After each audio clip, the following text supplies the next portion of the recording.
Imagine standing at the edge of a colossal concrete wall rising hundreds of meters above a swirling river, the kind of structure so massive it feels almost unnatural. Now imagine not one, not 10, not 1,000, but over 98,000 dams spread across an entire country, shaping its rivers, powering its cities, and rewriting its geography. This is China, the most dam-building nation in human history. In the span of a few decades, China has transformed itself into a civilization defined not only by fast trains and megacities, but by a network of dams so vast it is visible from space. But here is the real mystery.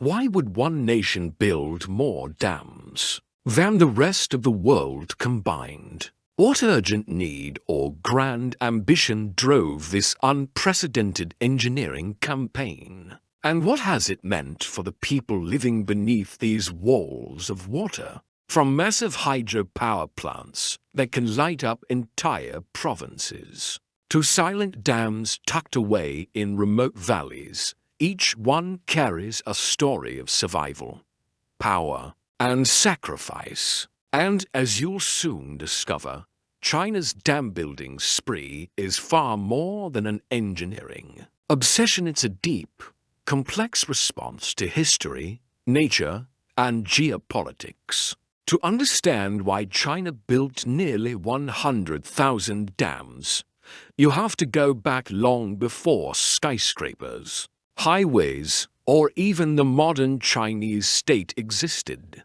For thousands of years, China's greatest challenges weren't invaders or rival kingdoms, they were water itself. The Yellow River was known as China as sorrow because of the catastrophic floods that drowned entire villages, wiped out harvests, and reshaped the land. In the south, monsoon rains overwhelmed the Yangtze Basin.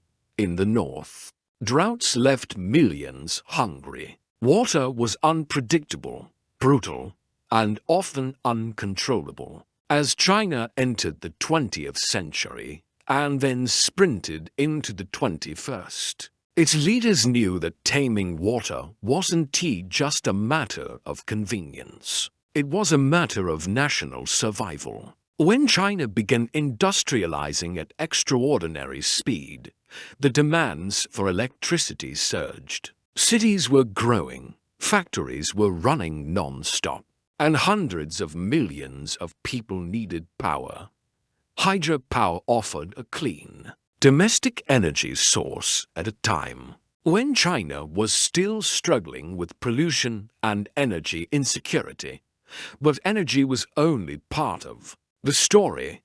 Dams promised flood control, irrigation, water storage, political unity, and even global leverage over rivers shared with neighboring countries. What emerged was not a single project or a handful of dams, but a sweeping, nationwide strategy, an attempt to shape nature itself to fit China's vision of stability and development. And it's within this convergence of geography, history, ambition, and necessity that the story of China's 98,000 dams truly begins. China's relationship with water begins with its geography, a land where nature rarely behaves in predictable ways. The northern plains are dry and often parched, relying on seasonal rains that don't always come.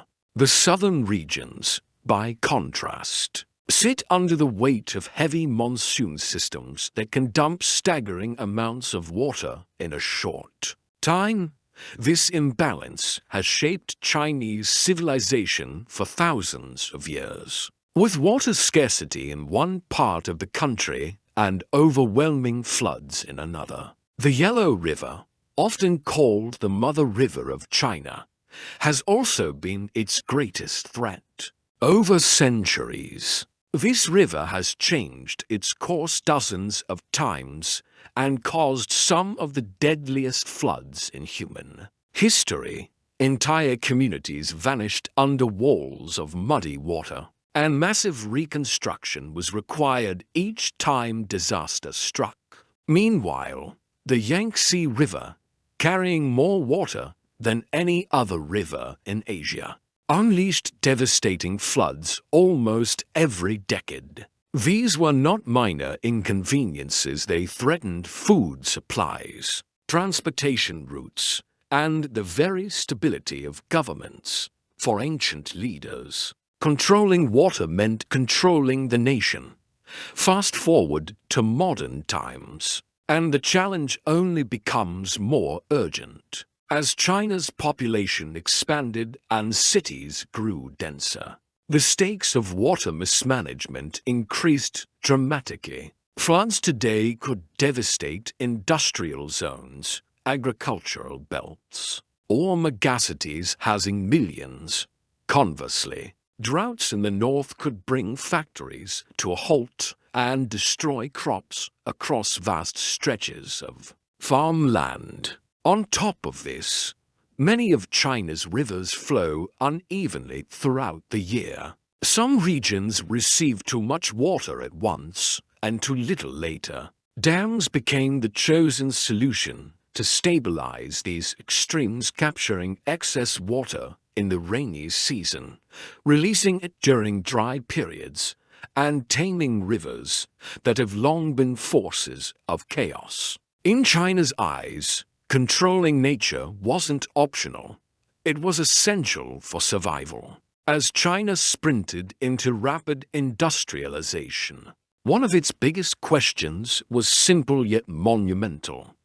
Where would the energy come from to power the world's largest population and the fastest growing economy? Factories, subways, high-speed trains, and new skyscrapers all demanded enormous amounts of electricity. Coal had traditionally been China's main energy source, but it brought brutal air pollution, dangerous mining conditions, and dependence on imports.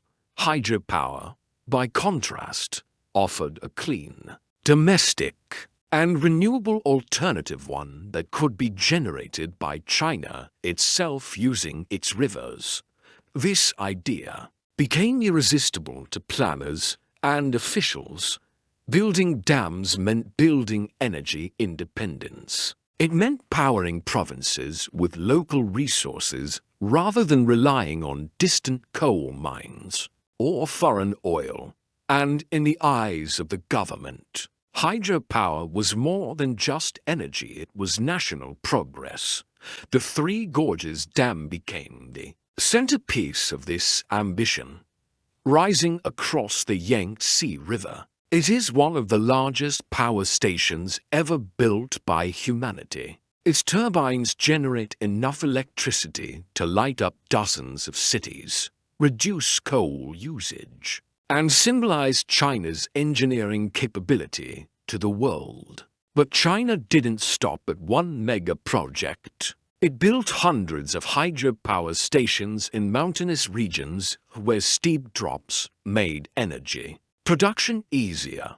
Remote valleys transformed into hubs of electricity generation, sending power across thousands of kilometers to coastal cities. To support economic growth, China built dams at a pace unmatched by any nation before or since. Hydropower now provides a huge share of China's renewable energy and plays a crucial role in meeting climate goals. For China's leaders, dams weren't just infrastructure, they were engines of modernization, symbols of ambition, and assurances that the nation's rise would not be constrained by energy shortages.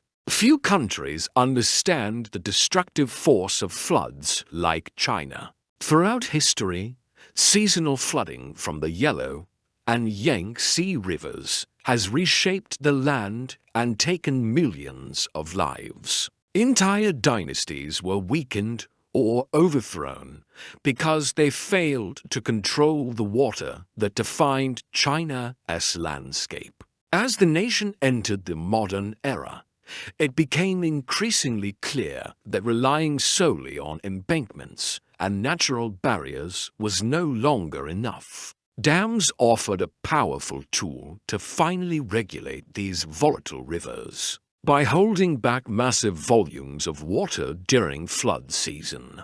Dams could prevent the sudden surges that once wiped out farmland and cities with terrifying speed. In the summer, when monsoon rains poured down the mountains and threatened to overflow rivers, China's reservoirs acted as safety buffers catching water before it could rush downstream. Later, during dry months, the same reservoirs could release stored water gradually, ensuring stable river levels. This dual-function protection and supply became central to national planning. Flood control wasn't just about preventing disasters, it was about creating predictability.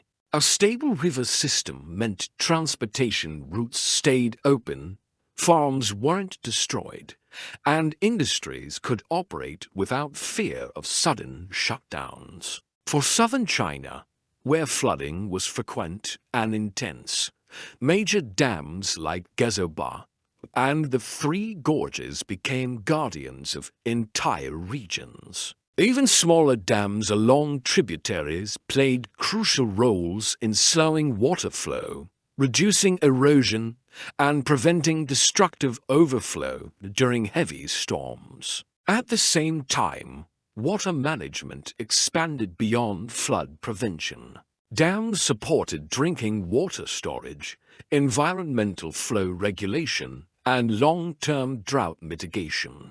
They allowed officials to control not just when water flowed, but how much and to where. In a country with such varied climates and river behavior, this kind of control became indispensable. China's vast network of dams created a more stable and predictable environment, even if it meant reshaping entire landscapes. Feeding 1.4 billion people is a challenge few nations can imagine.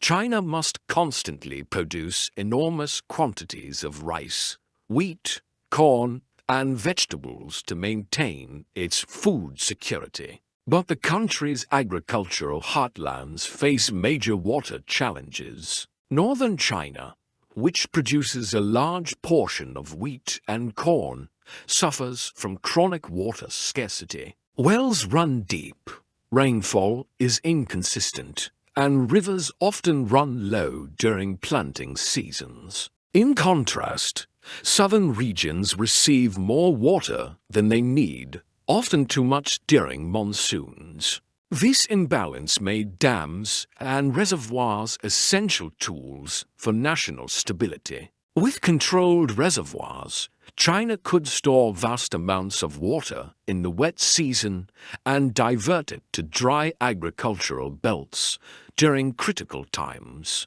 Irrigation systems fed by dams now reach millions of hectares of farmland, turning previously unreliable land into productive fields. Without dams, many farming regions would face frequent crop failures due to unpredictable weather.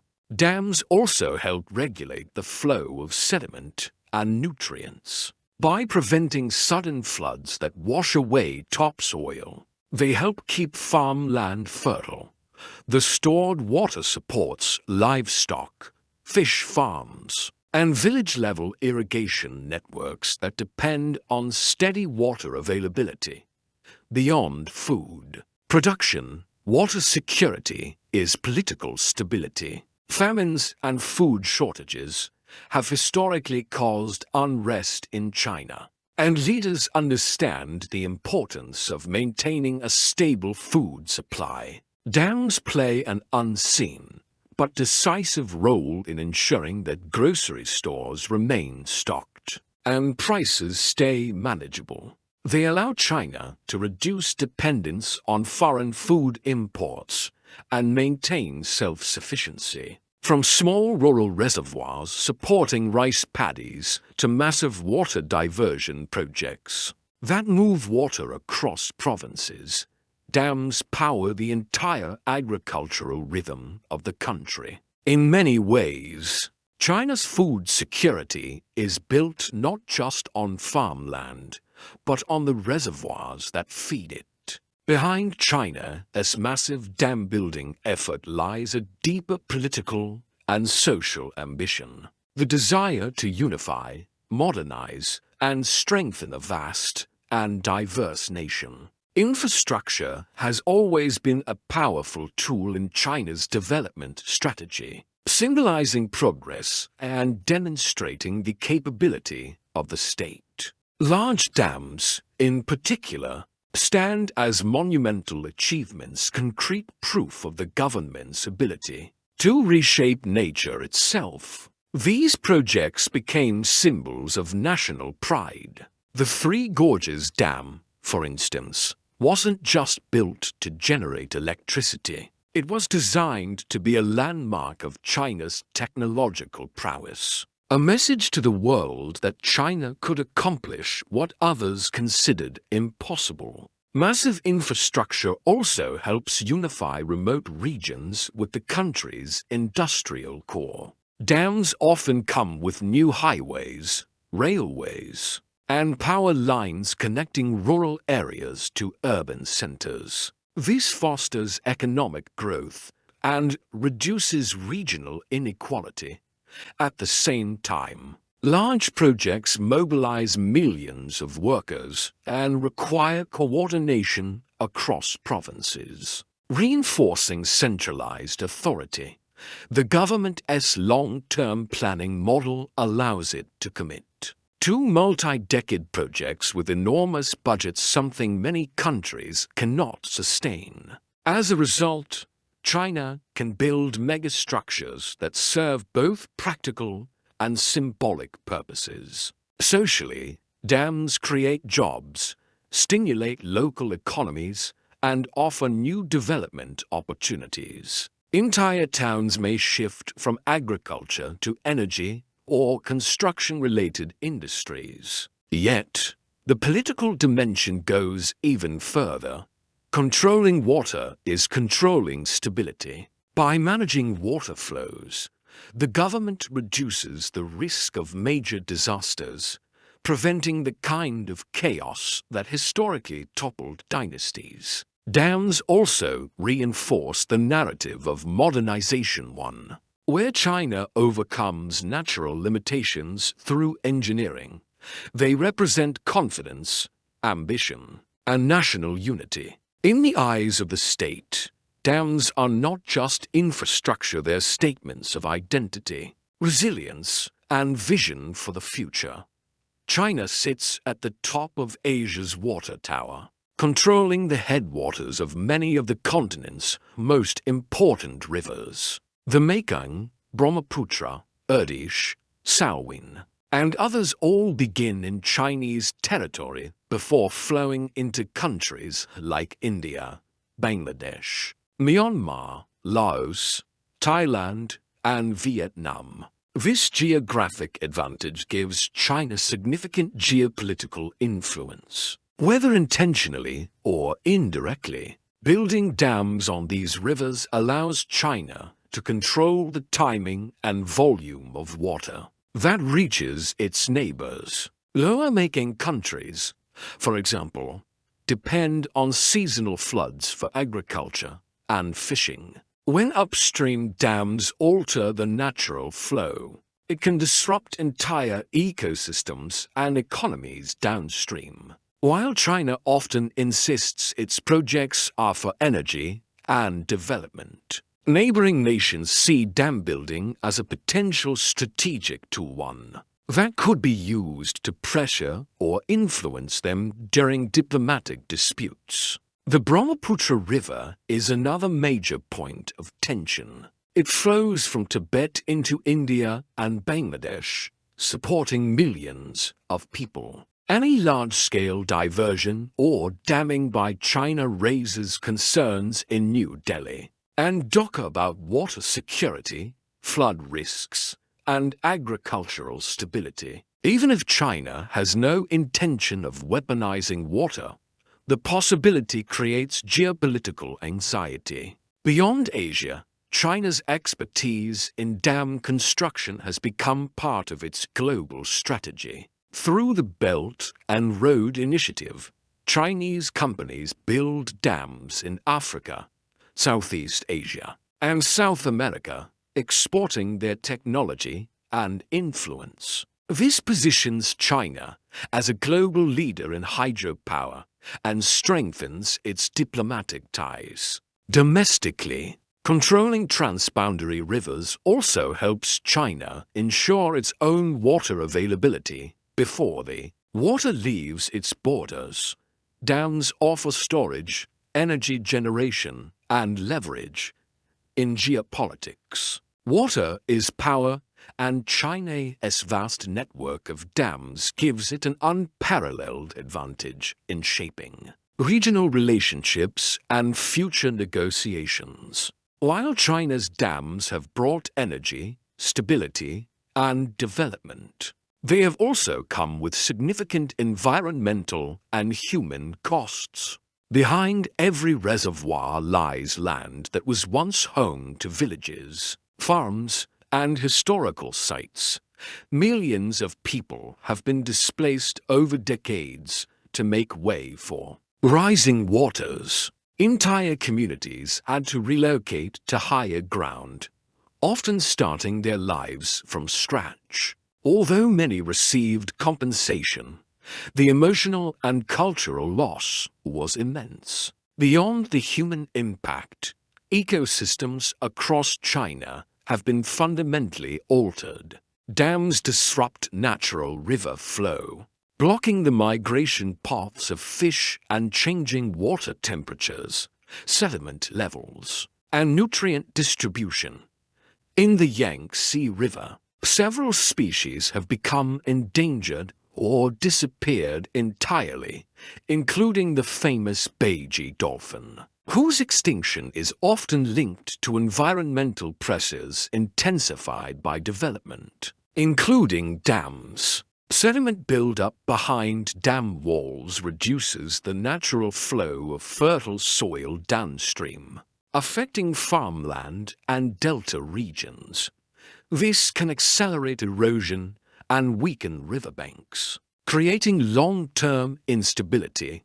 Large reservoirs can also trigger seismic activity. When enormous amounts of water press down on fault lines, the added pressure can increase the likelihood of earthquakes, a concern especially relevant in mountainous regions of western China. On top of that, reservoirs in hot climates can release methane, a potent greenhouse gas, from decaying vegetation underwater.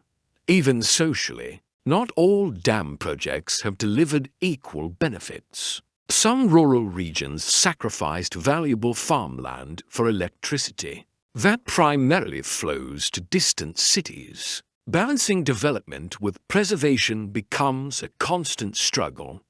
Despite these challenges, China continues to refine its approach, investing in ecological restoration, sediment management, fish passages, and more sustainable designs. Still, the environmental and human costs remain a major part of the story, a reminder that reshaping nature always comes at a price China continues to confront.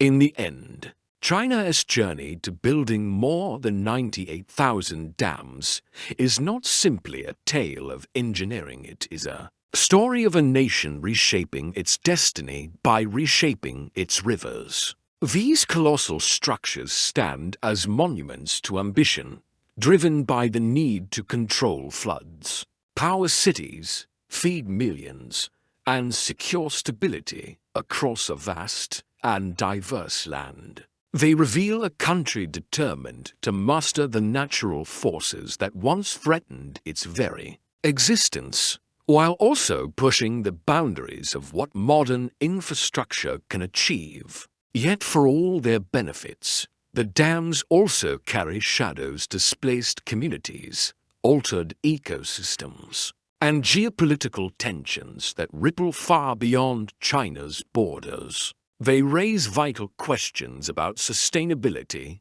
environmental responsibility, and the long-term consequences of altering nature at such an immense scale. As China looks to the future, the era of building giant dams is slowing, giving way to new priorities: ecological restoration, smarter water management, and more balanced development. But the legacy of these dams, both the triumphs and the costs, will continue to shape the country for generations. Whether they represent progress or overreach depends on where you stand along the riverbanks. They've transformed.